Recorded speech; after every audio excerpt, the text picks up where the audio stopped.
Carceleros de la Modelo vigilan las 24 horas del día al obispo Rolando Álvarez, recluido en una celda de máxima seguridad. Crisis en Ecuador. Guillermo Lasso disuelve el Congreso después de meses de tensión política. Habrá adelanto de elecciones. Y Harry y Meghan denuncian persecución en coche casi catastrófica en Nueva York. Los paparazzis los siguieron en automóviles, motocicletas y hasta scooters. Bienvenidos al podcast ahora de Artículo 66. Les saluda Marlene Balmaceda. Y es Lisbia Chica. Wilmer Benavides da inicio con las principales noticias de este miércoles 17 de mayo del 2023. Los relevos de carceleros no paran en la pequeña celda donde el régimen de Nicaragua ordenó encerrar a Monseñor Rolando Álvarez, obispo de la diócesis de Matagalpa y administrador apostólico de la diócesis de Estelí. La orientación es que el religioso debe permanecer bajo vigilancia las 24 horas del día y además requisar su celda. Bloquean hasta que los presos comunes que están en el sistema penitenciario Jorge Navarro se le acerquen o tengan la más mínima comunicación con él. El jerarca fue trasladado a la Modelo el 9 de febrero de 2023.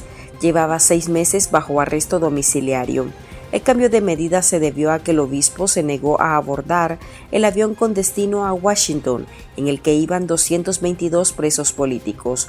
Para él, esa salida representaba el destierro. El medio digital Divergentes, a través de una fuente confidencial a lo interno del penal, reveló que Monseñor Álvarez está en la celda 19 del módulo 3.1 del espacio de máxima seguridad, conocido como el Infiernillo. El abogado Yader Valdivia, defensor de derechos humanos y miembro del colectivo Nicaragua Nunca Más, afirma que al prelado le están violando todas sus garantías ciudadanas al aplicarle el aislamiento y limitarle las visitas familiares. Recientemente, desde el colectivo, publicamos un informe donde relata casos de tortura que se practican en estos lugares, y en el caso de Monseñor Rolando Álvarez no ha sido la excepción de las situaciones carcelarias en las que él se encuentra. Recordemos que Monseñor Rolando Álvarez se encuentra privado de su libertad, del derecho a poder desplazarse de forma libre desde agosto del año pasado, desde 2022, donde fue sometido a un encarcelamiento obligatorio en la curia de Matagalpa. Luego fue trasladado a la casa de familiares, donde también fue impedido de salir y de realizar su función como obispo. Y también ahora que ha sido trasladado al sistema penitenciario. La estigmatización en el caso de Monseñor Rolando Álvarez ha sido bastante fuerte. El discurso de odio de Rosario Murillo y de Daniel Ortega en sus actos públicos ha sido bastante grave, incluso que violenta los principios de Rabat, donde se habla de estos discursos de odio, y que en el caso de Monseñor Rolando Álvarez se ha venido agravando por su edad, también por un aislamiento y unas condiciones carcelarias que solo se me viene ahorita a la memoria cuando él le preguntaba al periodista ante una pregunta necia de ¿vos me ves bien? Yo creo que este mensaje de Monseñor Rolando Álvarez data de la situación en la que él se encuentra en estos momentos y que no debería de estar sometido, porque hay un caso que ni siquiera es claro, no hubo ningún juicio, no hubo ningún proceso judicial en su contra para que hoy se encuentre detenido en el sistema penitenciario. Al jerarca el régimen lo condenó en un juicio exprés a 26 años de prisión por supuesta traición a la patria, una figura jurídica inventada y aprobada en tiempo récord por la aplanadora de diputados orteguistas para judicializar y condenar a opositores. Analistas nicaragüenses en el exilio exponen la hazaña de la dictadura contra el reo de conciencia. No hay que olvidar que el encarcelamiento de Monseñor Rolando Álvarez es una de las manifestaciones más severas de persecución religiosa que existe dentro del país. Este acto arbitrario de encarcelar y mantener en condiciones de aislamiento a Monseñor trae consigo un alto costo político para el régimen, que si bien es cierto, siempre ha hecho énfasis en que no le interesa la postura de la comunidad internacional, es un hecho que puede desencadenar no solamente nuevas posturas y cambio entre los pocos aliados que aún le quedan y gobiernos que aún guardan silencio, tanto como en sus mismos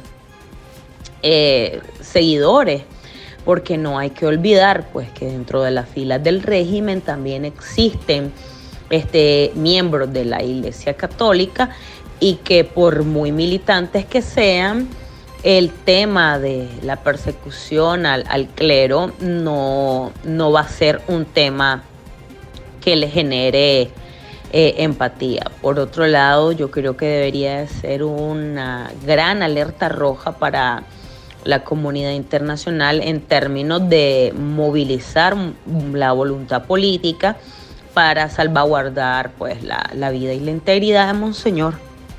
El tema de Monseñor Rolando Álvarez para Ortega es un tema de saña personal. Y también hay una mezcla con las características esotéricas del régimen. Ellos miran a Monseñor Álvarez no solo como alguien que los denuncia, los desnuda, los pone básicamente en problemas con su prédica, sino que también lo miran como una competencia, porque al final del día ellos están tratando de implantar una especie de nueva religión en Nicaragua, donde ellos son los intermediarios con Dios, y el lenguaje de Rosario y el lenguaje que ellos ocupan está encaminado a eso. Es diría yo, es algo que raya en la locura, pero no una locura que exime de responsabilidad a quien lo comete, sino una locura con saña, una locura que hace daño, y Monseñor Álvarez está siendo una víctima de esto. Otra de las represalias fue el despojo arbitrario de su nacionalidad nicaragüense. La dictadura además lo inhabilitó de manera perpetua para ejercer cargos públicos o de elección popular y le impuso una multa de 58,000 córdobas. Desde el 9 de febrero su familia solo lo ha visto una vez, el 25 de marzo. Los medios oficialistas lo mostraron en videos y fotografías. Se le vio delgado, pálido, envejecido y ojeroso. Desde el colectivo demandamos la libertad de Monseñor Rolando Álvarez y de todas las personas presas políticas, y que se respete el derecho a la libertad de culto en Nicaragua. El que hayan silenciado y que hayan negado el que Monseñor Rolando Álvarez siga ejerciendo misa es una violación a este derecho a la libertad de culto, y el que también esté criminalizado y esté en una celda en el sistema penitenciario es agravante para su situación. Según la fuente de Divergentes, al obispo le proporcionan atención médica 2 veces al día y ya autorizaron la entrega de paquetería enviada por sus familiares, e igualmente le dan actividad de sol, pero siempre acompañado. Le toman fotos casi a diario para tener evidencia de que supuestamente se encuentra en buenas condiciones de salud, añade el relato del sitio web, basado en su informante en La Modelo. La Comisión Interamericana de Derechos Humanos dictó el 15 de abril medidas cautelares a favor del prelado. El dictador Daniel Ortega tildó de soberbio y energúmeno a Monseñor Álvarez, expresando su molestia porque el religioso se resistió a irse del país. El presidente de Ecuador, Guillermo Lasso, decretó muerte cruzada este miércoles tras ordenar la disolución de la Asamblea Nacional, luego de meses de tensión política que incluyen señalamientos de corrupción en su contra, amenazas de destitución e incremento de la inseguridad, la violencia, el alto costo de la vida y el narcotráfico en el país suramericano. Lasso, electo como mandatario en mayo de 2021, tiene un alto porcentaje de impopularidad en su nación. El político pidió al Consejo Nacional Electoral convocar a elecciones generales anticipadas, lo que se espera se resuelve en aproximadamente 3 meses. Esta es la primera vez que un presidente aplica la denominada muerte cruzada, una potestad amparada por la Constitución ecuatoriana, que permite que los poderes ejecutivo y legislativo sean disueltos por el gobernante. La medida se puede ejecutar una sola vez durante los 3 primeros años del mandato. Lasso justificó la firma del decreto 741 como la mejor decisión para darle una salida constitucional a la crisis política y conmoción interna que soporta el Ecuador y así devolver al pueblo ecuatoriano el poder de decidir su futuro en las próximas elecciones, escribió en su cuenta de Twitter después de una rueda de prensa donde anunció la medida. El Ecuador tiene la necesidad de un nuevo pacto político y social que le permita salir de la grave crisis política en la que se encuentra y que lamentablemente cada día se profundiza. Es una decisión democrática, no solo porque es constitucional, sino porque le devuelve al pueblo ecuatoriano, a ustedes, el poder de decidir su futuro en las próximas elecciones. Esta es la mejor decisión posible. Un día antes, el gobernante se presentó ante la Asamblea Nacional para defenderse de las acusaciones por supuesto peculado. Según las denuncias, Lasso decidió continuar con un contrato que fue firmado antes de que asumiera la presidencia, pese a que había informes de que era lesivo para el Estado. El contrato para el transporte de crudo con el grupo internacional Amazonas Tanker dejó pérdidas por más de $6 millones. El ejército y la policía de Ecuador expresaron su total respaldo a la decisión del mandatario ecuatoriano. La decisión del señor presidente constitucional de la República de disolver a la Asamblea Nacional se fundamenta en el artículo 148 de la Constitución de la República. Por tanto, está sujeta a una norma constitucional y debe ser respetada total y completamente por todos los ciudadanos. Mientras se instala el nuevo gobierno, Guillermo Lasso podrá gobernar expidiendo decretos leyes de urgencia económica, previo dictamen favorable de la Corte Constitucional. La sede del Congreso y el Palacio Presidencial se encuentran resguardados por las Fuerzas Armadas.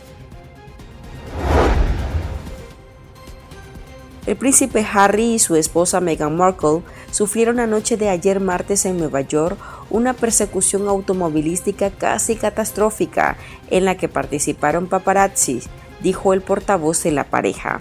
El incidente ocurrió después de que Harry y Meghan asistieran a una entrega de premios en la capital financiera de Estados Unidos. Anoche, el duque y la duquesa de Sussex y la señora Ragland, madre de Meghan, se vieron envueltos en una persecución automovilística casi catastrófica a manos de un grupo de paparazzis muy agresivos, expuso el vocero de la pareja. Harry, de 38, y Meghan, de 41 años, habían asistido a la ceremonia de la Miss Foundation for Women, en la que Meghan recibió un premio. Una fuente cercana a la pareja contó que el hijo menor de la princesa Diana y del rey Carlos III y su esposa fueron perseguidos por media docena de vehículos con personas no identificadas que conducían imprudentemente y ponían en peligro al convoy y a todos a su alrededor. Mientras un portavoz del Departamento de Policía de Nueva York señaló que numerosos fotógrafos hicieron que el viaje de la pareja se convirtiera en un desafío, aunque finalmente llegaron a su destino sin incidencias que lamentar.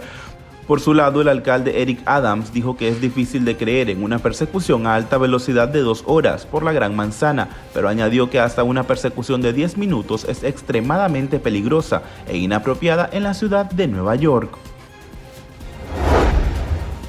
Y estas son otras noticias que usted también debería saber hoy.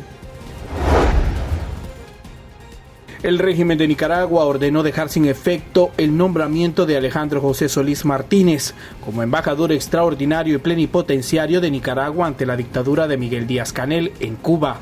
El ex diplomático asumió la jefatura de la delegación nicaragüense en la isla en mayo del 2022, es decir, que solo estuvo un año como delegado de la dictadura ante su homólogo cubano. La caída de Solís se dio el pasado 11 de mayo, pero se hizo oficial hasta este miércoles 17 de mayo. Los embajadores de Venezuela y Nicaragua presentaron este miércoles sus cartas credenciales como delegados de los regímenes de Maduro y Ortega respectivamente ante el rey Felipe VI. Con ello se muestra una posible normalización de las relaciones diplomáticas con España.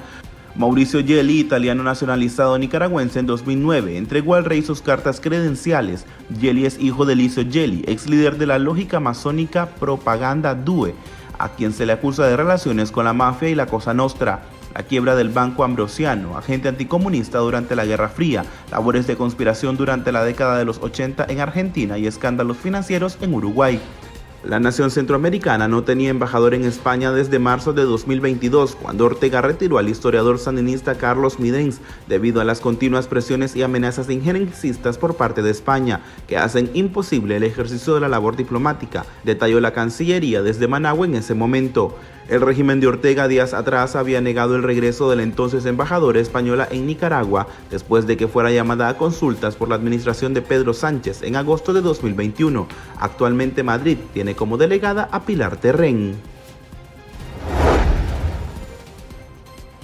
Organizaciones opositoras que conforman la plataforma Unidad por la Democracia demandaron a través de un comunicado realizarle una auditoría al Banco Centroamericano de Integración Económica con el fin de conocer públicamente el financiamiento aprobado para Nicaragua a partir del 1 de diciembre de 2018, cuando el señor Dante Mossi asume la presidencia del banco, referente a próximos préstamos que se hagan a Nicaragua antes del 30 de noviembre, que se cumple el plazo de Mossi como titular del BCE. Los detractores del régimen enfatizaron que hay que prestar atención especial a la relación entre el señor Mossi y el régimen Ortega Murillo. No se deben aceptar más acciones que favorezcan de forma no transparente a la dictadura, enfatizaron. Los hogares nicaragüenses resienten el aumento en el precio de la canasta básica.